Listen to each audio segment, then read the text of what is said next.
कभी भारतीय जनता पार्टी यानी बीजेपी के कदावर नेता और अगुवा रहे लालकृष्ण आडवाणी ने आखिरकार अपने ब्लॉग बम से बीजेपी को दहला ही दिया। आडवाणी ने ब्लॉग लिखकर यह बताया है कि उनके लिए सबसे पहले देश आता है, फिर पार्टी और सबसे आखिर में वो खुद आते हैं। दूसरी बात आडवाणी ने यह कही है कि उन्होंने अपने राजनीतिक विरोधियों को कभी शत्रु नहीं माना। इशारा साफ है, वे एक प्रधानमंत्री नरेंद्र मोदी और बीजेपी अध्यक्ष अमित शाह को यह बताना चाहते हैं कि ये दोनों ही पार्टी के मूल सिद्धांतों से भटक गए हैं। आडवाणी का यह ब्लॉग बम उस वक्त फटा है जब बीजेपी अपनी स्थापना की 29वीं सालगिरह मनाने की कगार पर खड़ी है और प्रधानमंत्री नरेंद्र मोदी चुनाव का नैरेटिव सेट करने में जुटे हैं। आडवाणी के अचानक फोड़े गए इस ब्लॉग बम के धमाके से पूरी बीजेपी दहली हुई है। बीजेपी अध्यक्ष अमित शाह बेहद परेशान हैं।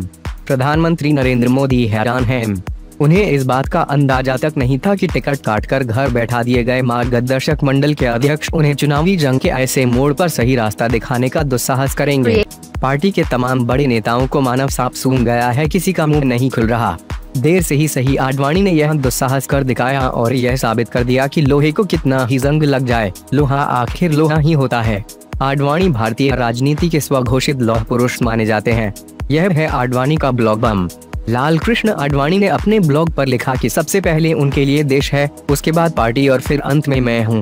आडवाणी ने लिखा कि 6 अप्रैल को भाजपा अपना स्थापना दिवस मनाएगी। भाजपा में हम सभी के लिए यह महत्वपूर्ण अवसर है कि हम पीछे देखें, आगे देखें और भीतर देखें। भाजपा के संस्थापकों में से एक के रूप में मुझे भारत के लोगों के साथ अपने प्रतिबिंबों को साझा करने के लिए मेरा कर्तव्य मानना है और विशेष रूप से मेरी पार्टी के लाखों कार्यकर्ताओं के साथ। दोनों ने मुझे अपने स्नेह और सम्मान के साथ ऋणी किया है। अपने विचारों को साझा करने से पहले मैं गांधीनगर के लोगों के लिए अपनी सबसे गंभीर कृतज्ञता व्यक्त करने का यह अवसर लेता हूं, जिन्होंने 1991 के बाद 6 बार मुझे लोकसभा के लिए चुना है। उनके प्यार और समर्थन ने मुझे हमेशा अभिभूत किया है। मातृभूमि की सेवा करना मेरा जुनून और मेरा मिशन है। जब से मैंने 14 साल की उम्र में राष्ट्रीय स्वयंसेवक संघ RSS ज्वाइन किया है, मेरा राजनीतिक जीवन लगभग 7 दशकों से मेरी पार्टी के साथ अविभाज्य रूप से जुड़ा रहा है। पहले भारतीय जनसंघ के साथ और बाद में भारतीय जनता पार्टी के साथ, और मैं दोनों का संस्थापक सदस्य रहा हूँ।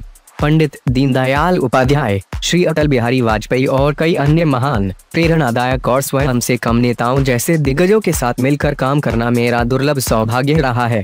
मेरे जीवन का मार्गदर्शक सिद्धांत nation first, party next, self last है और सभी परिस्थितियों में मैंने इस सिद्धांत का पालन करने की कोशिश की है और आगे भी करता रहूंगा। भारतीय लोकतंत्र का सार विविधता और अभिव्यक्ति की स्वतंत्रता का सम्मान है। अपनी स्थापना के बाद से भाजपा ने उन लोगों पर कभी विचार नहीं किया है जो राजनीतिक रूप से हमारे दुश्मन के रूप में असहमत हैं, लेकिन केवल हमारे सलाहकारों के रूप में। इसी तरह भारतीय राष्ट्रवाद की हमारी अवधारणा में हमने उन लोगों के बारे में कभी भी विचार नहीं किया है जो हमारे साथ राजनीतिक रूप से असहमत हैं। पार्टी व्यक्तिगत और राजनीतिक स्तर पर प्रत्येक नागरिक की पसंद की स्वतंत्रता के लिए प्रतिबद्ध है। लोकतंत्र और लोकतांत्रिक परंपराओं की रक्षा पार्टी के भीतर और बड़ी राष्ट्रीय सेटिंग में भाजपा के लिए गर्व की बात रही है।